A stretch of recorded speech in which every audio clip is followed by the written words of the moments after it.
Hi Sienna, thank you so much for coming in today. So my name is Kat and I'm a social worker. It was suggested by your psychologist that maybe we could meet and have a chat and see if there is maybe any additional support that I might be able to offer you. Okay. Um, so firstly, I just wanted to make sure that you're comfortable, and I know that sometimes meeting new people and talking about personal things can be quite a stressful experience. So if it would kind of bring you any comfort, make it any easier, I've got some like stuffed animals and cushions and fidgets. If Yeah, I'll take a cushion. yeah, no worries. There we go. Thank you. That's okay, and I'll just leave, this is another one if you would like, and I have a fidget here as well, so feel free to grab them at any point. Thank you. Also, don't feel obligated to share more than what you're comfortable with, Okay. and if it makes it easier to kind of look away or close your eyes at points while you're talking, that's totally fine as well. I appreciate that.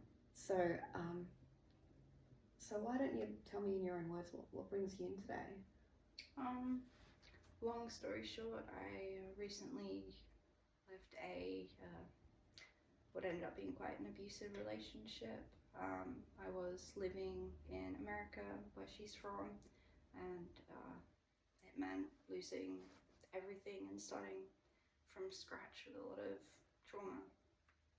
Sorry to hear that. That sounds like it's a huge undertaking to have moved the first time and to now be kind of coming back and doing it again would be... It's been a lot, yeah. So since you've kind of come back, what kind of challenges have you been finding that you're having particularly? I'm constantly experiencing anxiety. Sometimes it's just there in the background. Other times I've started having panic attacks. I'm having nightmares most nights, so I'm exhausted. I try not to go to sleep until I physically can't stay awake anymore. And when I do get to sleep, wake up drained. I'm just mentally exhausted. Sounds like it's an additional challenge to trying to kind of set yourself up. Yeah. Would be very debilitating. Yeah. Can I ask when you feel the anxiety or the panic attacks and when you experience the nightmares, have you tried kind of any particular methods and strategies to kind of bring yourself back down again? I know that thinking about the anxiety makes it worse, so I try to not think about it, and then all I can do is think about it. I've tried YouTube videos for meditation, and then I feel like that makes it worse because I'm just trying to sit with it, and I can't switch it off, and if I try to, it gets louder. I think for some people that have kind of been through something that's fairly traumatic, meditation can be a very challenging place to start. Just being kind of stuck in your thoughts without necessarily an intention there can kind of make things a bit worse. Have you tried any grounding techniques or come across the concept? My psychologist mentioned something, I think, like that, but we haven't gone into it yet. So if you're happy to, maybe at the end of our session we can go through some grounding techniques. There are so many out there, and different things work for different people. So we can kind of go through some ones and you can see if there are any that particularly resonate with you that you think could be helpful.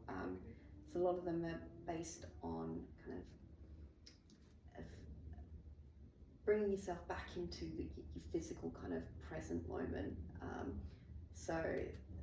There are lots of breathing techniques where you really focus on different types of intentional breathing, and often you're thinking so much about breathing, you know, to a certain count or a certain that enough could be kind of refocusing your attention, and it also just kind of forces your body to like slow down. The deep breaths will slow your heart rate and kind of tells your nervous system that you're not in a state of fight or flight. Okay. There are also other ones where you kind of focus on different objects in the room, like try and find 5 objects that are orange, or we can kind of come up with kind of mantras and phrases that you can kind of say to yourself. So whatever you think could be helpful to you. That sounds good.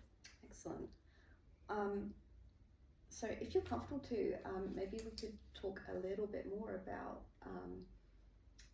your experiences. So you said that you moved to be in a relationship, and it kind of left you with damage, I believe you said. Could you tell me maybe a little bit more about that? So, like I said, I spent a lot of my 20s traveling, and I met my ex-girlfriend in America. She was from Idaho, so that's where we lived for a couple of years. It's a very conservative state, and it's one of the worst states for human rights, workers' rights, that kind of thing. So I work as a graphics designer. I did pretty well over there, but it meant hiding my sexuality. I had to be very careful how close I let people for that reason, but also she was quite controlling. She didn't like me hanging out with other people. I also became quite isolated from my support system.